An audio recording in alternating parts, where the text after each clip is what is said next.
Bollywood silver screen presenting the rescue.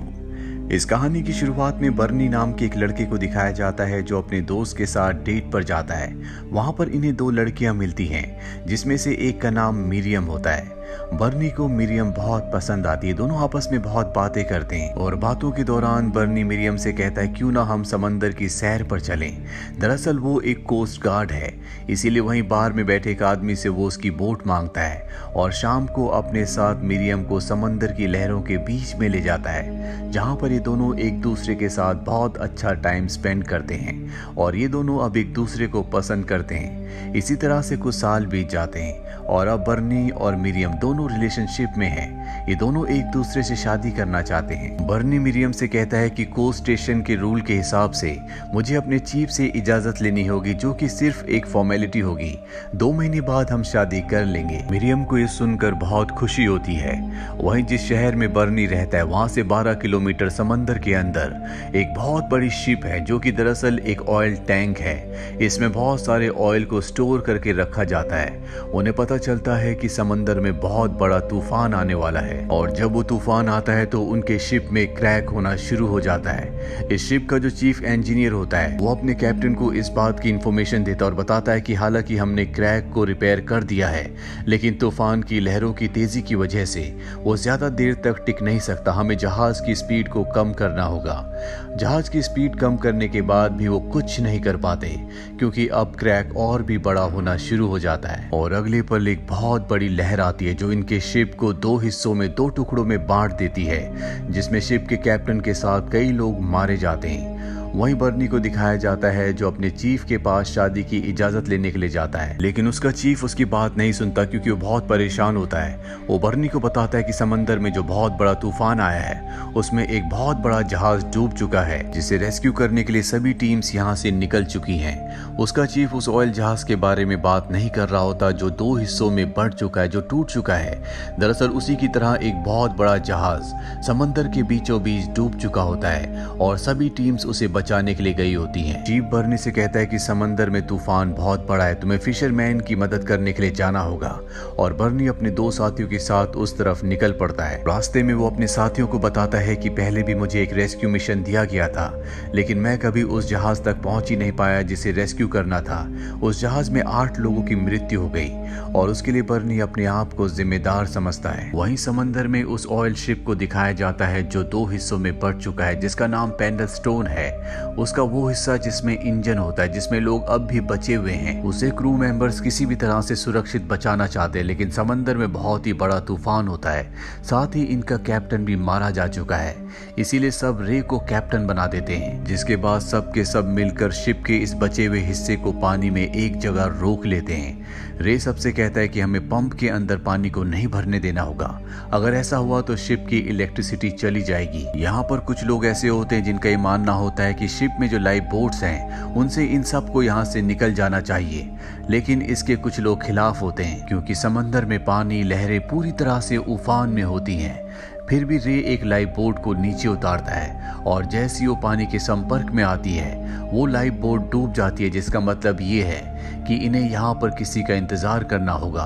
ये लगातार यहाँ से हॉर्न बजा रहे होते हैं। वहीं किनारे पर हमें एक आदमी को दिखाया जाता है जो इनकी हॉर्न की आवाज को सुन लेता है और समझ जाता है कि समंदर में कोई शिप है जिसे मदद की जरूरत है। ये आदमी सीधा बर्नी के पास जाता है जो यहाँ पर फिशरमैन की रक्षा करने के लिए, उनकी मदद करने के लिए आया है। वो आदमी बर्नी से कहता है कि समंदर से कोई शिप लगातार हॉर्न बजा रहा है। बर्नी समझ जाता है कि किसी को मदद की जरूरत है। वो ऑफिस में अपने सीनियर्स को इन्फॉर्म करता है, जिसके बाद समझ जाते हैं कि ऑयल शिप जिसका नाम पेडलस्टन है वो खतरे में है और अब इस मिशन को बर्नी को और उसके 3 साथियों को दिया जाता है कि ये तीनों के तीनों उन्हें बचाने के लिए जाएंगे। मिशन पर जाने से पहले कुछ फिशरमैन जो अभी समंदर से लौटे होते हैं वो उसे बताते हैं कि समंदर में जिस जगह तुम जा रहे हो वहां पर तूफान बहुत ही विकराल रूप ले चुका है और अगर तुम वहां गए तो कभी वापस नहीं आ पाओगे। इसीलिए अगर तुम अपनी जान बचाना चाहते हो तो समंदर के आसपास ही घूमकर अपने सीनियर्स को बता देना कि तुम्हें कोई भी शिप नहीं दिखा, इससे तुम्हारी जान बच जाएगी।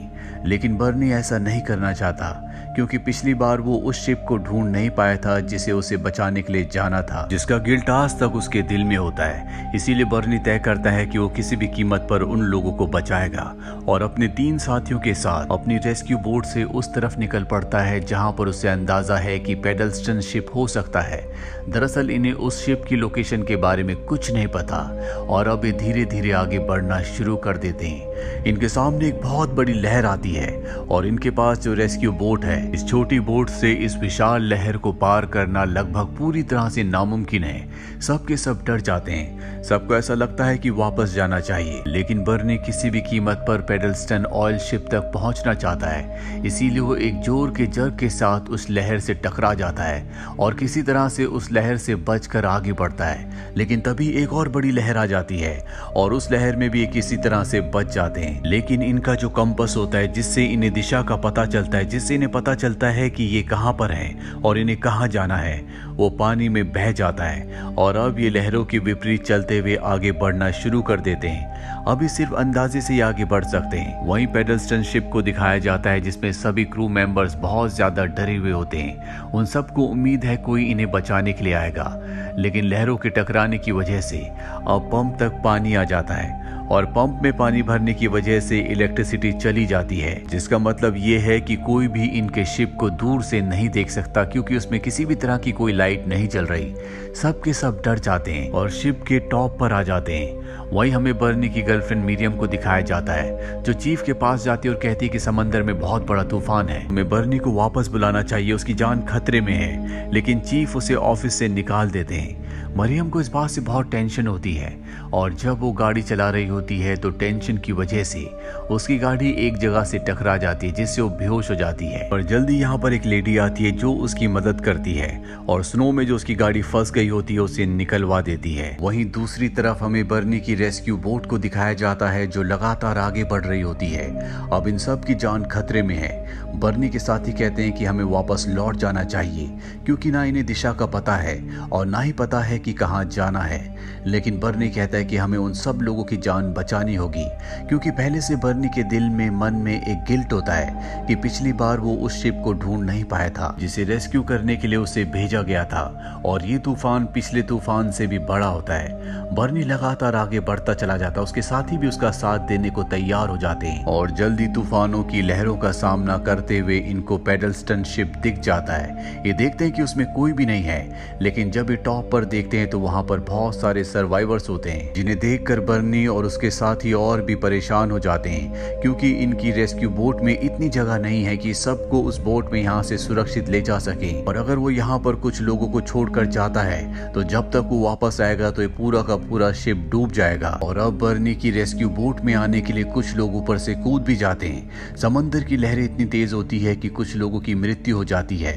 पर बर्नी इनमें से 32 लोगों को अपनी रेस्क्यू बोट में ले लेता है जो कि एक बहुत बड़ा रिस्क है क्योंकि इतना ज्यादा भार उठाने के लिए इस रेस्क्यू बोट को नहीं बनाया गया। पेडल्स्टन शिप पूरी तरह से खाली होने के बाद इन सब की आंखों के सामने वहीं समंदर में समा जाता है, जिसका मतलब ये है कि अगर बर्नी ने यहाँ पर आने में थोड़ी सी भी देर की होती तो ये सब के सब मारे जाते।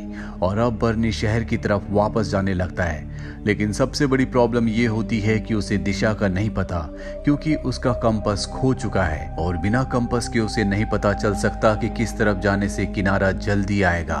और अब वो अपने सीनियर्स को यानी कि चीफ को रेडियो से संपर्क करता है और उन्हें पूरी सिचुएशन के बारे में बताता है। उसके सीनियर उसके चीफ उसे कहते हैं कि तुम्हें यहीं पर एक पास में शिप है, किसी भी तरह तक उस तक पहुंचना होगा और सबको उस शिप में छोड़ना होगा। दरअसल रेस्क्यू चीफ को पता होता है कि पूरी बोट में 36 लोग हैं और इतने भारी वजन के साथ इस बोट को किनारे तक लाना नामुमकिन है, लेकिन बर्नी उनके ऑर्डर्स को फॉलो नहीं करता और वो तय करता है कि वो सबको लेकर किनारे की तरफ बढ़ेगा। रे बर्नी से पूछता है कि तुम हम तक कैसे पहुंचे।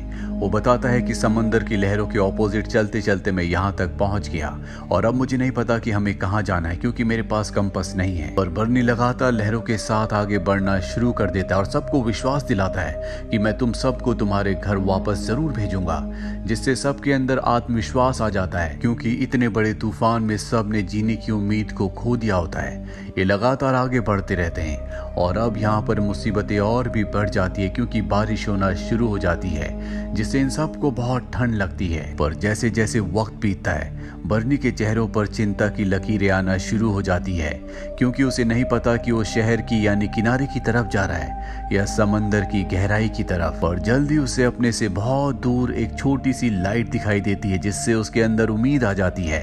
और हमें शहर का किनारा दिखाया जाता है, जहाँ पर सभी के परिवार वाले उन्हें रिसीव करने के लिए वहां पर आए हैं। सब के सब बहुत दुखी होते हैं, जिनमें मिरियम भी होती है, जिससे बर्नी शादी करने वाला है। और बर्नी ने जिस रोशनी को देखा होता है वो मिरियम की गाड़ी की लाइट होती है, जो उसने जला कर रखी होती है। बर्नी अब लगातार गाड़ी की लाइट की तरफ बढ़ना शुरू कर देता है। वो भी अपनी रेस्क्यू बोट की लाइट जला देता है, जिसे देखकर किनारे पर खड़े लोग बहुत खुश हो जाते हैं, क्योंकि उन्हें पता चल चुका है कि बर्नी अब रेस्क्यू टीम के साथ लोगों को बचाकर वापस आ रहा है। और जल्दी बर्नी किनारे तक पहुंच जाता है।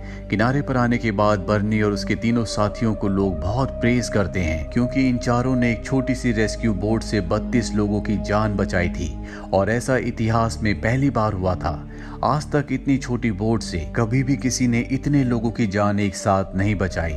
ये एक सच्ची ऐतिहासिक घटना है जो 18 फरवरी सन 1952 में घटी थी। और जिन 4 लोगों ने 32 लोगों की जान बचाई थी, उसमें बर्नी, रिचर्ड, एंडी और एरविन थे। इन चारों को ब्रेवरी अवार्ड से सम्मानित किया गया, जिसके बाद इतिहास कभी इन्हें भूल नहीं पाया। बर्नी और मरियम जल्दी यानी कि 2 महीने बाद जब उन्होंने तय किया था, शादी कर लेते हैं। और इसी के साथ ये फिल्म, ये कहानी यहीं पर खत्म हो जाती है। ये एक सच्ची घटना पर आधारित फिल्म थी जो सन 2016 में बनी थी। IMDb पर इसकी रेटिंग है 6.7। उम्मीद करते हैं कि ये कहानी आपको पसंद आई होगी।